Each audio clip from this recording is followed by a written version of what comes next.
Good evening, Avery. Mr. Jonathan? I can't believe my own eyes. Oh, it's a miracle. We all thought you were... Oh, sir, your poor sister. What a tragedy. I know, Avery. I know about my sister's murder. Miss Reed expected you to return to assist with the funeral, right up until the last minute. Where have you been, Mr. Jonathan? We needed you here.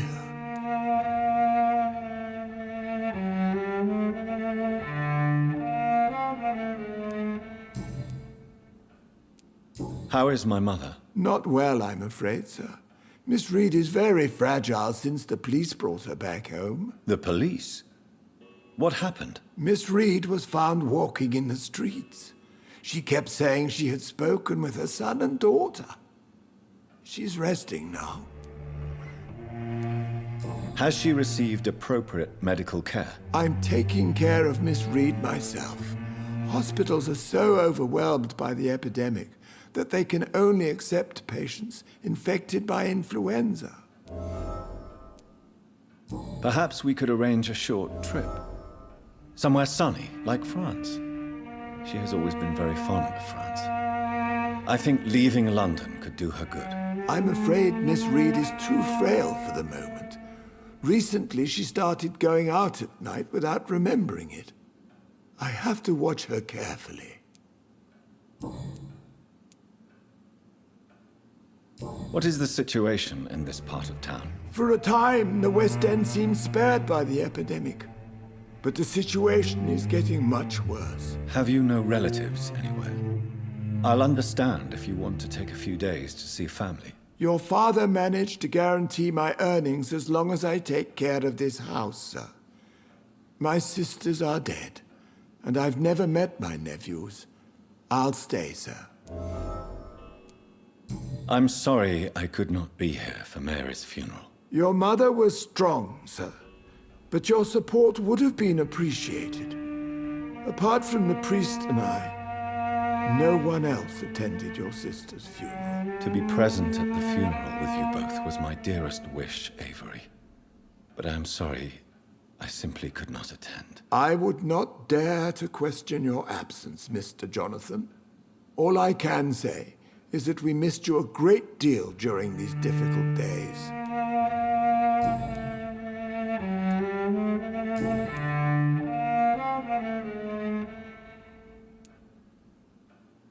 I found an old letter written by my father and addressed to me. Do you know anything about it, Avery? Your father wanted me to give you this letter for your 35th birthday, but you left for the war, and the letter remained in his office until tonight. I realize now you knew my father better than I did. Do you know why he left, Avery? Did he ever speak to you about his departure? No, sir. Mr. Reed was not exactly forthcoming. Perhaps this letter will give you the information you require. Tell me the truth, Avery. Do you feel forced to stay here? Would you leave this house without the arrangement made by my father? No, sir. I have nowhere else to go. And I promised your father I'd take care of his family as long as I live. This house is dead, Avery. There is a curse on this family. You really should consider leaving. If only you could have been here sooner or more often. Maybe this house would not be that empty. But you're here now, sir, so my task is not over.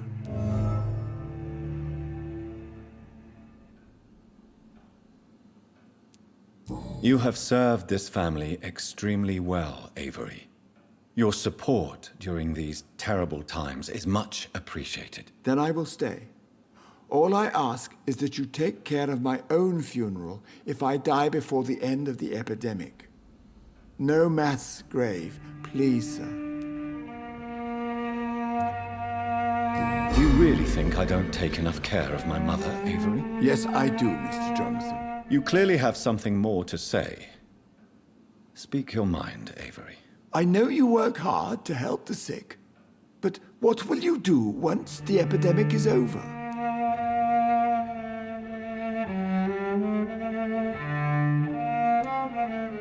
My home is here, and I have nowhere else to go. But this house will need some improvements if I move here. Some radical changes. That's good news. Whatever changes you have in mind, I'm sure we will find an arrangement that suits your mother also.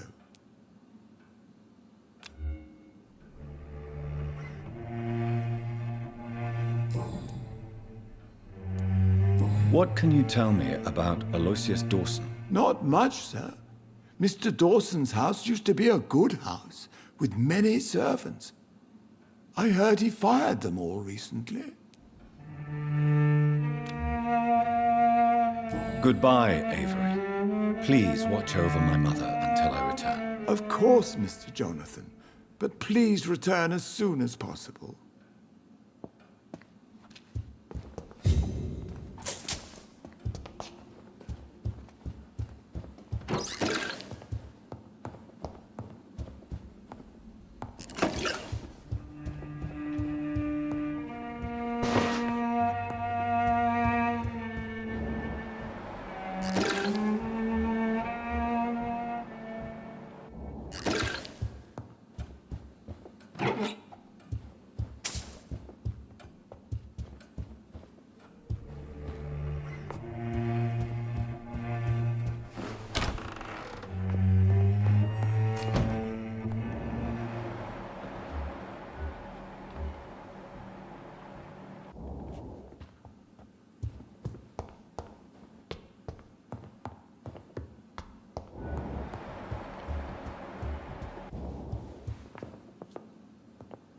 Mother, good evening. Jonathan!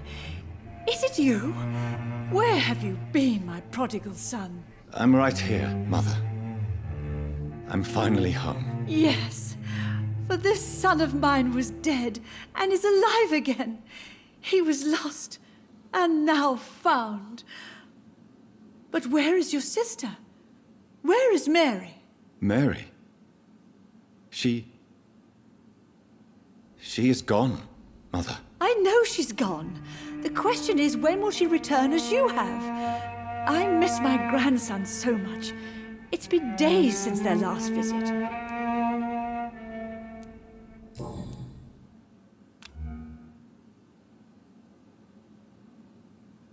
Do you need my medical attention, Mother? Oh, you know I always refused to let you listen to my chest, son. It always seemed awkward, even when I felt ill. I think you should take this. You'll feel better. I'm not sure I'll ever feel better, but thank you, my son. Mother, do you know what's been going on in this area? Not really. I don't go out much due to the epidemic, and when I do, I tend to get lost. What do you mean you get lost? I hope you don't go outside alone. Of course not. When I go out, your father always comes with me, but he leaves me there sometimes, and I have trouble finding the way back. Have you returned to Whitechapel Cemetery since Mary's funeral? I never want to go back to that awful place. Wait. I think I went back once. And you were there too. And Mary? No, that can't be true. It was just a bad dream, Mother. A nightmare, yes. Mary was so angry. I walked back home alone. If that kind policeman had not called Avery from the station, I don't know what would have happened. Tell me, Mother, how are you? All alone in this big house with only Avery to take care of you. I'm sad most of the time. Sad that you have left me here alone. Sad that you don't tell me when you come or go. I'm so sorry, Mother. It wasn't supposed to be like this. I was coming home. I was home. London, the Thames, and then it happened. What happened, Johnny? I was attacked, Mother. And I've not been the same since. The important thing is that you finally returned home. I was worried, you know. You were the last member of the family of whom I had no news. Even Mary comes more often than you.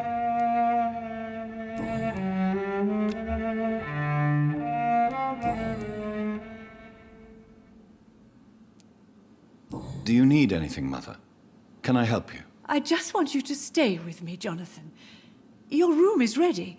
I asked Avery to make your bed. I'll stay as long as I can, I promise. Do you need anything else? Just one thing. Stop staring at me like that. As much as I love you, it breaks my heart to look at those empty and dead eyes. Are you working on a new painting? Not recently. I have trouble focusing on my subject and my mind quickly drifts. It's the same thing when I try to write poetry. I recently met a talented painter with an excellent technique. I wish you two could meet. I'm sure you'd like her. I'd be glad to meet her. What is her name? Is she famous? Is she dead too? She's not famous, and her name is of no importance. And yes, she is also dead. The important thing is, I hope you two get along. If she ever fancies meeting your mother, I'd be glad to welcome her into my home.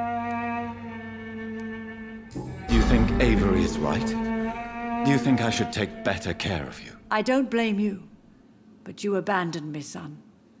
A mother should not survive her children. It's unbearable to know you're not here anymore.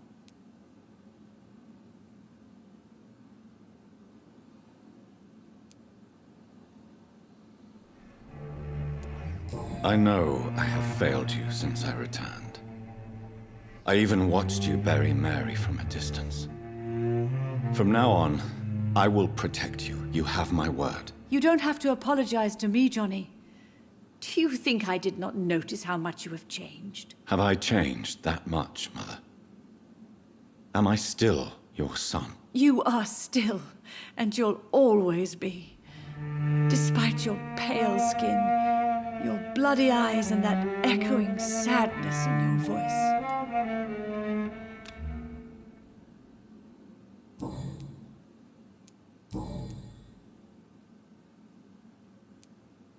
Why do you say Mary is visiting you, Mother?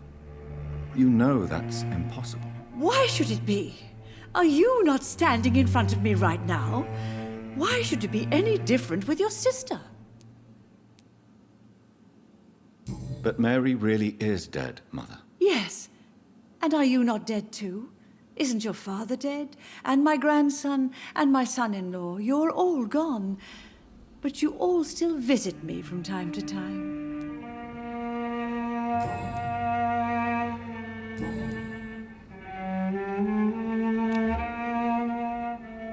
Goodbye, Mother. Try to rest now. Goodbye, son.